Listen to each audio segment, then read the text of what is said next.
கொழும்புல நேற்று ஒரு முக்கியமான சந்திப்பு ஒன்று நடைபெற்றிருக்கிறது. அரசியலில் மிக முக்கியமான தலைகள் சந்தித்துக் கொண்டிருக்கிறார்கள். இந்த சந்திப்பானது எதிர்காலத்தில் இலங்கை அரசியலில் மிகப்பெரிய ஒரு மாற்றம் அல்லது ஒரு திருப்புமுனையை கொண்டு வருவதற்கான வாய்ப்புகள் கூட இருக்கிறது என்றே சொல்லலாம். ஐக்கிய மக்கள் சக்தியின் தலைவர் சஜித் பிரேமதாசவும் ஐக்கிய தேசிய கட்சியின் ரணில் விக்ரமசிங்கவுக்கு அடுத்த படியில் உள்ள அனைத்து தலைவர்களும் சேர்ந்து நேற்று கொழும்பில் தனியாக சந்தித்து நிறைய பேச்சுவார்த்தை நடத்தியிருக்கிறார்கள். இதில் ஐக்கிய தேசிய கட்சி சார்பில் அதன் பொதுச் செயலாளர் தலதா அத்துக்கோரல, தவிசாளர் ருவன் விஜயவர்தன மட்டுமில்லாமல் அகிலவராஜ் காரியவசம் என்று மிகவும் முக்கியமான பிரதிநிதிகள், அதாவது ரணில் விக்ரமசிங்கவிற்கு அடுத்தபடியாக ரணில் விக்ரமசிங்கவை ஈஸியாக அணுகக்கூடிய நிலையில் உள்ள ஐக்கிய தேசிய கட்சியின் தலைவர்கள் சந்தித்திருக்கிறார்கள்.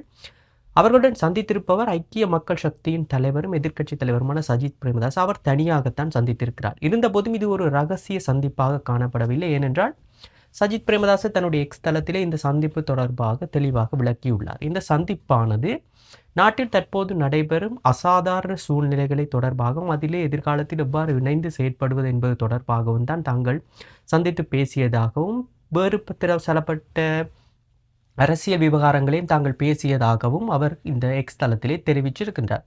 குறிப்பாக இந்த ஐக்கிய மக்கள் சக்தியும் ஐக்கிய தேசிய கட்சியும் இணைவது தொடர்பாக கடந்த பாராளுமன்ற தேர்தல் சமயமே கடுமையான ஒரு கருத்து பரிமாற்றங்கள் நடைபெற்று கொண்டிருந்தன. ஏனென்றால் கடந்த ஜனாதிபதி தேர்தலிலே பெறப்பட்ட வாக்குகளை ஒரு அரித்மெட்டிக் ரீதியிலே கணக்கு பார்த்தாலே இந்த விவகாரம் தெளிவாக தெரியும் அனைவருக்கும். ஏனென்றால் அனுரகுமார திசாநாயக்க கடந்த 2024ஆம் ஆண்டு நடைபெற்ற ஜனாதிபதி தேர்தலில் பெற்றுக்கொண்ட வாக்குகளின் சதவீதம் 42 தான். அதாவது முதல் சுற்று வாக்குகளின் சதவீதம் 42%.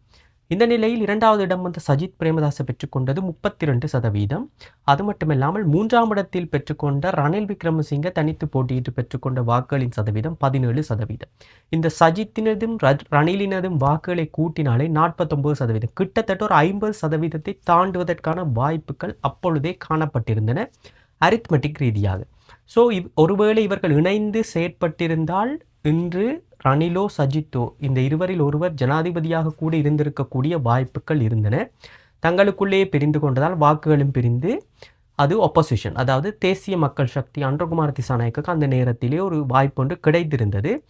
இருந்தபோதும் அந்த நேரம் ஒரு அனுர அலை ஒன்றும் பெரும்பாலான பிரதேசங்களில் காணப்பட்டதனாலும் இந்த வெற்றி வாய்ப்பு அவர்களுக்கு கிடைத்தது என்று சொல்லலாம். ஆனால் அரித்மெட்டிக் ரீதியாக பார்க்கும் பொழுது இந்த இருவரது வாக்குகளும் ஒரு கன்சிடரபிள் சிக்னிஃபிகண்ட் போர்ஷனில் தான் இருந்திருக்கிறது என்பது மட்டும் தெளிவு. இதன் பின்னர் தான் இருவரும் இணைவது குறித்து கடுமையான பேச்சுவார்த்தைகள் நடைபெற்ற போதும் அது அந்த அளவுக்கு மிகவும் ஒரு வெற்றிகரமானதாக அமையவில்லை. இந்த தலைமைத்துவத்தை யார் வைத்துக் கொள்வது என்பது தொடர்பில் தான் இந்த பிரச்சனை காணப்பட்டது. இருந்தபோதும் இந்த இணைவு ஒரு